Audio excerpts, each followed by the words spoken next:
आप सभी को यीशु मसीह के महान सामर्थी नाम में प्रेज द लॉर्ड। मैं शानिका थियोफिलस आज आप सभी के सामने एक वचन लेकर आई हूँ। तो हम सभी निकाल लेंगे मत्ती उसका चैप्टर 26 का वर्स 74 एंड 75।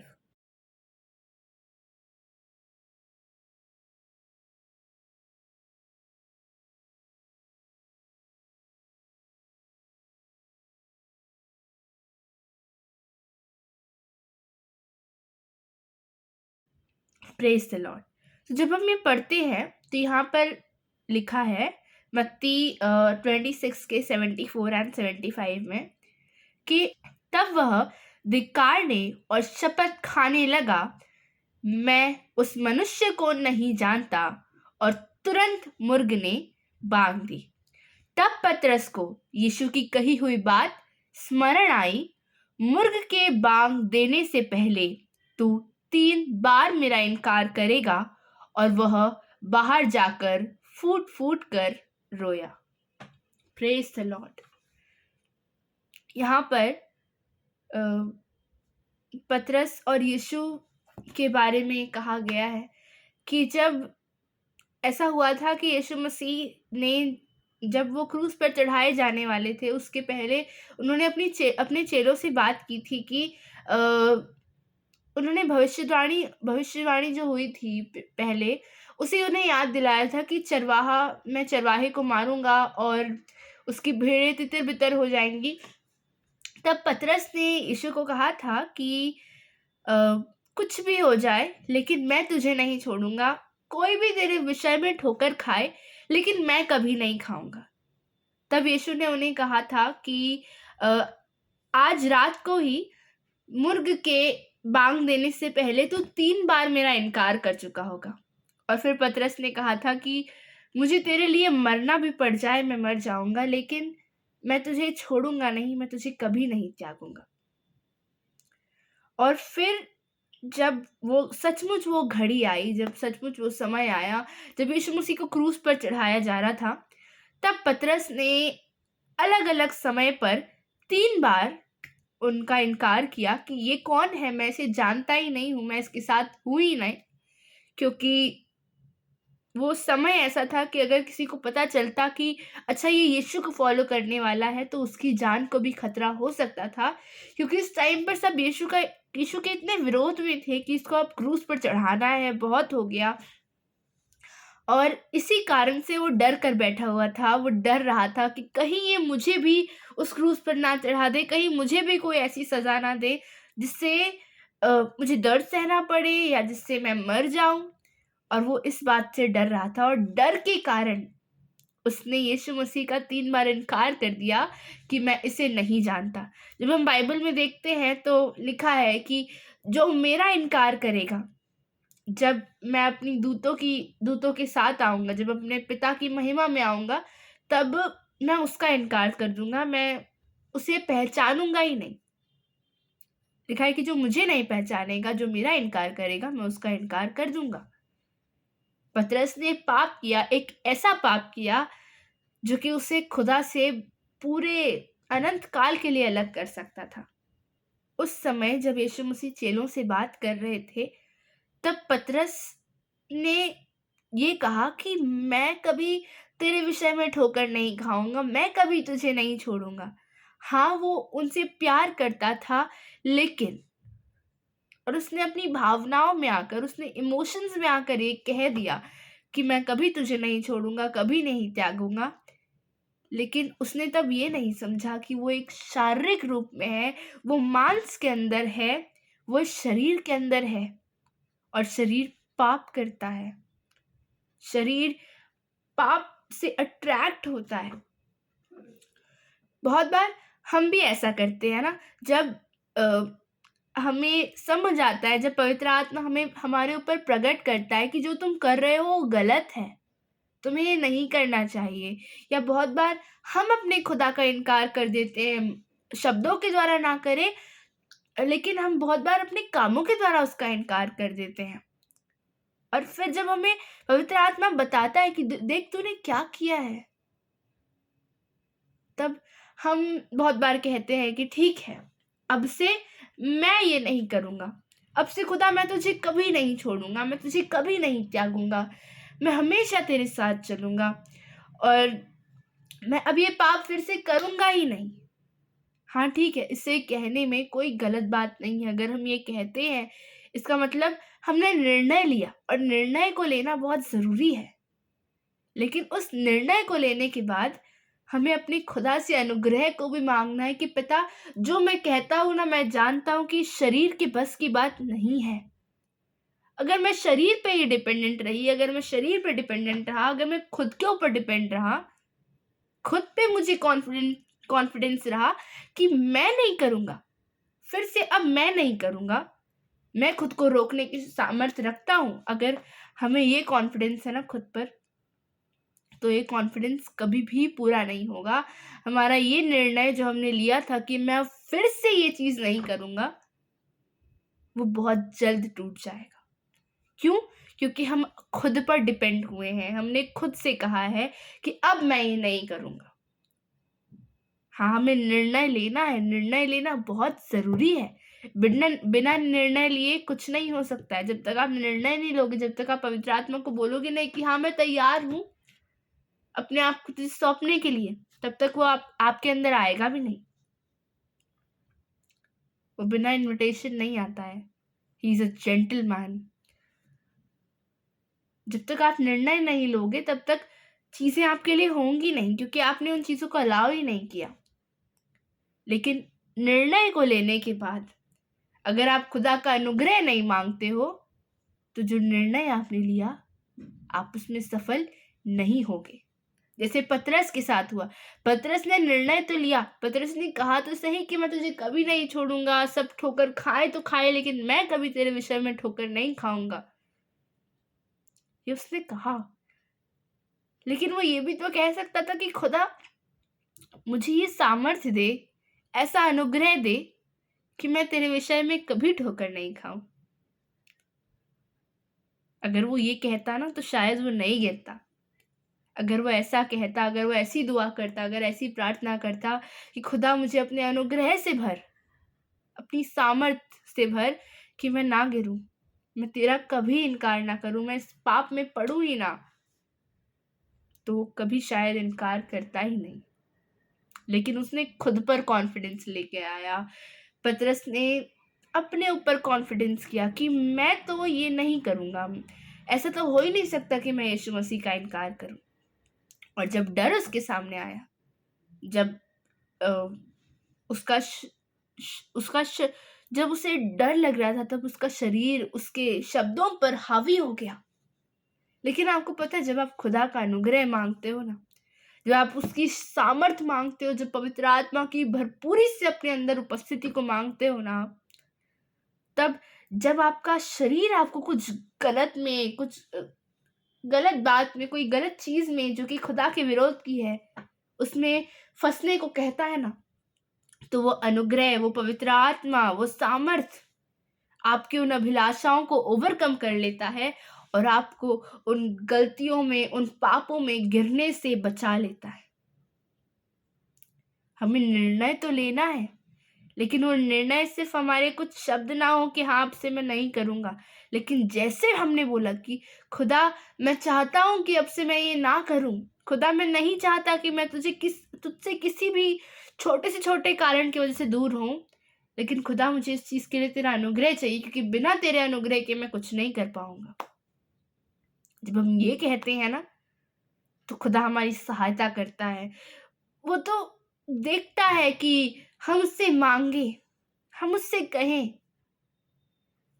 कि खुदा, अब हम नहीं करना चाहते, अब हम थक गए हैं, हमसे नहीं हो रहा है, हमने बहुत बार खुद को रोकने की कोशिश की, लेकिन हम खुद को नहीं रोक पाते हैं।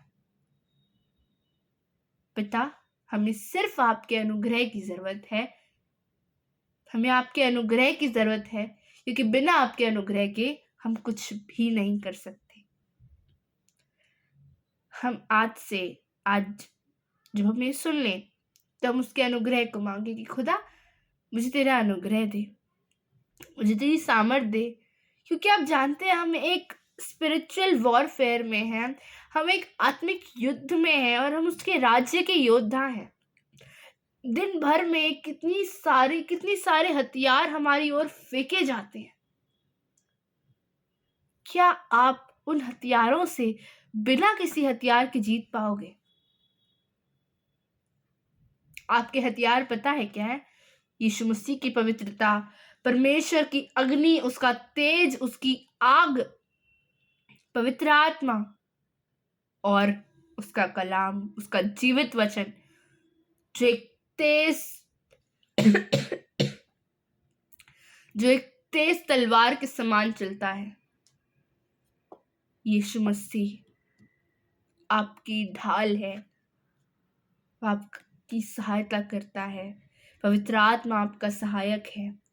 जब तक आप इन हथियारों के बिना उस मैदान में उतर गए ना, उस युद्ध की भूमि पे उतर गए, तो आप नहीं लड़ पाओगे, आप हार जाएंगे अगर आप बिना इन हथियारों के आए तो।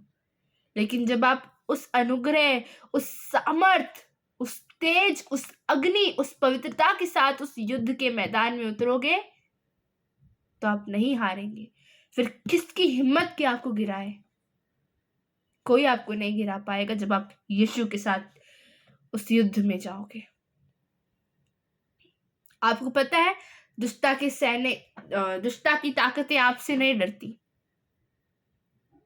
दुष्टता की ताकतें आपके अंदर जो खुदा की पवित्रता है, जो उसकी अग्नि, उसका तेज, उसका प्रकाश है, उसका कलाम है, वो उससे डरते हैं। अगर आपके पास वो नहीं है तो आपको नाश करने का पूरा सामर्थ्य रखते हैं। लेकिन अगर आपके पास खुदा है, अगर उसके हथियार हैं, तो वो आपसे डरेंगे, क्योंकि आपके पास सबसे सर्वशक्तिमान परमेश्वर है और उससे बड़ा कोई नहीं। वो दुष्ट यीशु मसीह की पवित्रता से, यीशु मसीह के नाम से, उसके लहू से डरता है, क्योंकि वो जानता है कि इस लहू में, उसके लहू में वो सामर्थ है कि वो हर एक घुटने को उसके सामने टिका सकता है और हर एक जीव भी अंगीकार करवा सकता है, हर एक जीवों को, कि यीशु ही प्रभु है, यीशु ही खुदा है और यीशु ही एकमात्र रास्ता है परमेश्वर तक पहुंचने का। उसके अलावा और कोई रास्ता नहीं है जो हमें खुदा तक पहुंचा सकता है। यीशु ने ये नहीं कहा कि मार्ग, सत्य और जीवन मैं भी हूं। उसने कहा कि मार्ग, सत्य और जीवन मैं हूं। बिना मेरे द्वारा पिता तक कोई नहीं पहुंच सकता। जब भी हम उस युद्ध में उतरे, हम उसके हथियारों को लेकर चले, हम उसे अपने साथ लेकर चले। और अगर आपने आज उसका अनुग्रह मांग लिया, तो इसका मतलब ये नहीं कि आप कल नहीं मांगोगे, कि मैंने उस दिन तो मांग लिया था ना। आपको रोज उसके अनुग्रह की जरूरत है। आप सिर्फ एक दिन उस युद्ध की भूमि में नहीं जाते हो, आप सिर्फ एक दिन राज्य के योद्धा नहीं हो, आप कंटिन्यूअस उसके राज्य के लिए, आप जयावंत होने के लिए युद्ध में जाते हो। जब आप घर से बाहर निकलते हो, जब आप घर के अंदर रहते हो, जब आप चर्च में रहते हो, तब भी आप उस युद्ध में हो। आपका एक एक सेकंड आप उस युद्ध में हो। परमेश्वर जीतेगा, खुदावन जीतेगा, यीशु जीतने वाला है। लेकिन क्या उन जीतने वालों में से आप भी उसमें हो? क्या आप भी उनके सहभागी हो? क्या आप गिर तो नहीं गए? क्या दूसरे टीम के हथियारों ने आपको नाश तो नहीं कर दिया? जब तक, अगर आपके पास परमेश्वर के हथियार हैं, अगर आपके पास खुदा है, अगर आपके पास पवित्र आत्मा है, अगर आपके पास उसका कलाम है, तो आप नाश नहीं होगे। अगर आपके पास उसका अनुग्रह है, तो आप नाश नहीं होगे, क्योंकि वह आपकी हर समय सहायता करता है। आपका युद्ध वो लड़ेगा जिनकी जंग यहोवा लड़ता है, वो कभी हारते नहीं। जिनकी जंग पवित्र आत्मा यीशु मसीह लड़ता है वो कभी नहीं हारते। लेकिन जिनके पास यीशु है ही नहीं, जो खुद के दम पर, खुद के कॉन्फिडेंस में गए हैं कि अरे मैं तो जीत जाऊंगा, आज मैं ये नहीं करूंगा, तब आप हारोगे।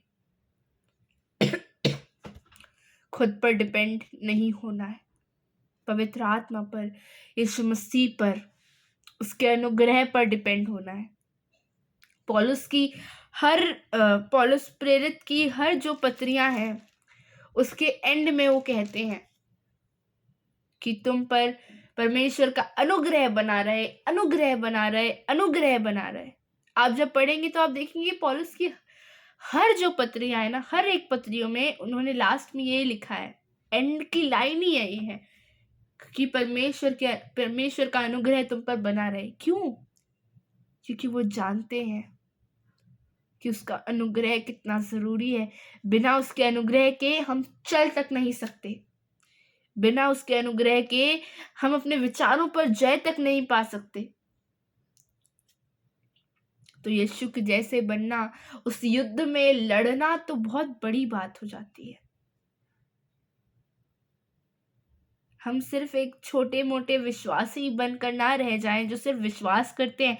विश्वास तो शैतान भी करता है कि हाँ यीशु मसीह है, वो हमारा उद्धार करता है, लेकिन क्या वो कार्य करता है? नहीं।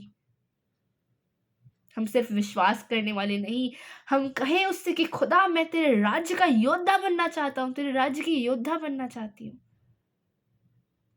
मुझे तेरी सेना में मुझे शामिल कर, मैं तेरे लिए तेरे साथ लड़ना चाहती हूँ खुदा, तेरे लिए तेरे साथ लड़ना चाहता हूँ। हम उससे कहें कि खुदा मुझे हर दिन तेरे अनुग्रह, तेरी सामर्थ, तेरी तेज की जरूरत होती है, मुझे उससे भर, मुझे तेरी सामर्थ, fill me with your glory Lord Jesus। हम उससे कहें कि हमें अपनी पवित्रता से, अपनी महिमा से भर, ताकि फिर जब हम अपने घर से निकलें, ताकि फिर जब हम अपने घर में रहें या अकेले बैठे रहें, तो जब वो युद्ध के हथियार, जब वो दूसरे साइड से हथियार हमारी ओर फेंके जाएं, जब हम परीक्षाओं में पड़ें, तो उनमें, जब हम परीक्षाओं में जाएं, जब परीक्षाएं आए, तो हम उसमें गिरे ना, हम उसमें हारे ना, लेकिन उसे यीशु मसीह का हाथ पकड़कर उसके हथियारों के साथ, उसके अनुग्रह के साथ पार करने वाले हो सके। और अगर आप गिर रहे हैं, अगर आप बार बार उन्हीं कामों में पड़ रहे हैं जो कि गलत है, और अगर आपने पतरस की तरह यीशु मसीह का इनकार किया है ना, तो मैं आपसे ये भी कहना चाहती हूँ कि खुदा अब भी आपसे प्यार करता है। जैसे उसने पतरस को मुड़ के देखा, उसने गुस्से में नहीं मुड़ के देखा होगा कि देख तूने क्या किया, मैंने बोला था ना तुझे।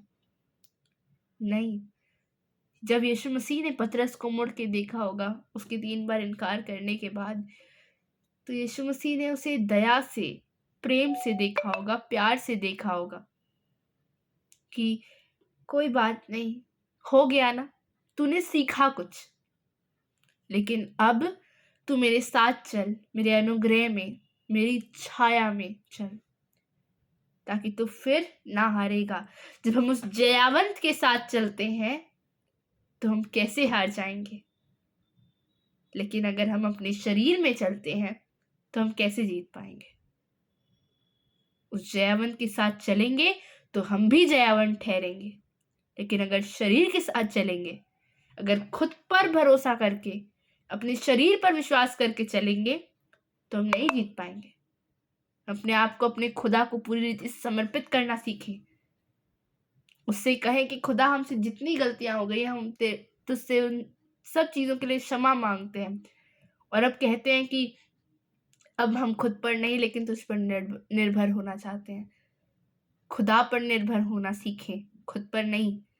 खुद पर निर्भर होएंगे, हार जाएंगे, गिर जाएंगे, लेकिन जब हम खुदा पर निर्भर होएंगे तो हम कभी नहीं हारेंगे। आपको पता है, यही पतरस जिसने 3 बार इनकार किया ना, जब इसने पूरी रीति से अपने आप को यीशु मसीह को समर्पण किया, तो यही पतरस फिर मौत की धमकियां मिलने पर भी नहीं रुका, लेकिन उसने कहा कि क्या भला है कि मैं मनुष्य की बातों पर मन लगाऊं, क्या मैं मनुष्य की बातें सुनूं या उस परमेश्वर की।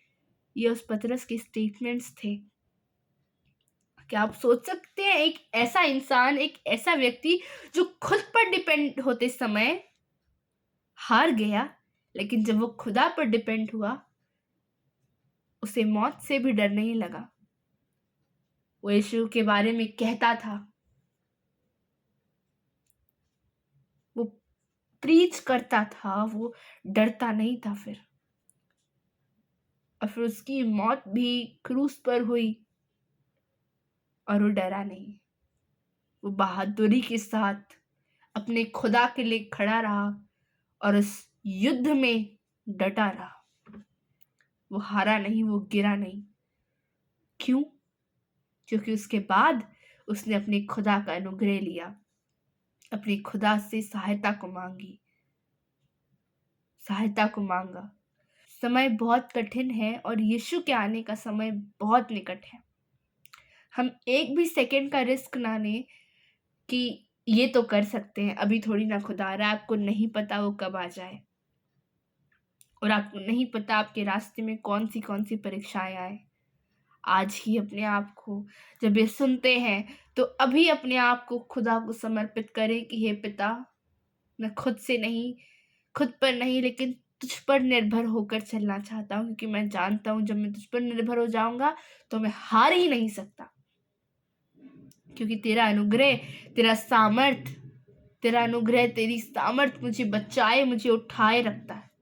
हम पवित्र आत्मा को कहें, पवित्र आत्मा आप मेरे सहायक हैं, मेरी सहायता करें, मुझे उन गलतियों में, उन पापों में ना पड़ने दे जो मुझे खुदा से अलग करता है। हम अपने आप को पूरी रीति से उसे समर्पित करें। वो महान परमेश्वर है, वो राजाओं का राजा है, वो सेनाओं का यहोवा है। हम अपने मुख से उसकी प्रस्तुति करें, उसकी महिमा करें, क्योंकि वो योग्य है। और उससे कहें कि खुदा अपना अनुग्रह मुझे दे, अपने अनुग्रह से मुझे भर, ताकि मैं तेरे राज्य में प्रवेश करने वाला हो सकूं। जब तू आए तो मैं तेरे साथ उठा लिया जाने वाला हो सकूं। अगर हम सब चाहते हैं ना कि हम उसके राज्य के भागीदार हों, हम उसके राज्य में बड़े आनंद के साथ उसके साथ प्रवेश करने वाले हो सके, तो हम उससे उसका अनुग्रह मांगे कि खुदा मेरी सहायता कर, पवित्र आत्मा आप मेरी सहायता कीजिए कि मुझे यीशु के समान बनाइए, ताकि जब वो आए तो मैं उसके समान होकर, उसकी समानता में होकर उसके साथ जाने वाली हो सकूं। आइए हम एक छोटी सी दुआ करते हैं। खुदावंद, हम तेरे चरणों में आते हैं, धन्यवाद देते हैं आज के वचन के लिए जो आपने हम सब से कहा, जो आपने हमसे बात की। खुदा, हम क्षमा मांगते हैं तुझसे उन हर गलतियों के लिए, उन हर पाप के लिए जो हमने जानते हुए अनजाने में किया। खुदावंद, हम विनती करते हैं कि अब से तू हमें अपने अनुग्रह से भर, अपने सामर्थ्य से भर, कि हम उन गलतियों को ना दोहराएं, उन पापों को ना दोहराएं खुदा, लेकिन तेरे राज्य की योद्धा होकर दृढ़ता से सिद्ध होकर खड़े रहें, और एक भी हथियार जो हमारे अगेंस्ट में से आता है हमें गिराने वाला ना हो सके। लेकिन जब हम लड़ें तो हम इतनी सामर्थ्य से लड़ें, तेरे सामर्थ्य के साथ, तेरे साथ लड़ें कि जो सामने वाली दुष्टता की टीम है खुदा, जो सामने वाले दुष्टता के सैनिक हैं, उन्हें मार गिराएं, उन्हें हराएं, और तेरे साथ तुझ जैसे जयावंत परमेश्वर के साथ हम भी जीतने वाले हो सके, और तू जब आए तो तेरे राज्य में आनंद के साथ प्रवेश करने वाले हो सके। खुदा बाप, जितने भी लोग इस वीडियो को देखते हैं, मुझे मिलाकर खुदा, हमने आज तुझे सुना है। हे पिता, हमें तैयार कर, हमें उस योग्य ठहरा कि जब तू आए तो हम आपके दाहिनी ओर खड़े होने वाले हो सके और आपके साथ उठा लिए जाए। इस दुआ को आपके नाम से मांगते हैं, सुनिए और ग्रहण कीजिए। आमीन, आमीन, आमीन। God bless you all. Thank you. आज खुदा को मेरे द्वारा इतना ही कहना था और सारी महिमा परमेश्वर को मिले क्योंकि बोलने वाला उसी का आत्मा पवित्र आत्मा है और वो मेरे द्वारा होकर बोलता है, इसके लिए उसका बहुत बहुत धन्यवाद और उसे सारी महिमा मिले। Thank you, praise the Lord.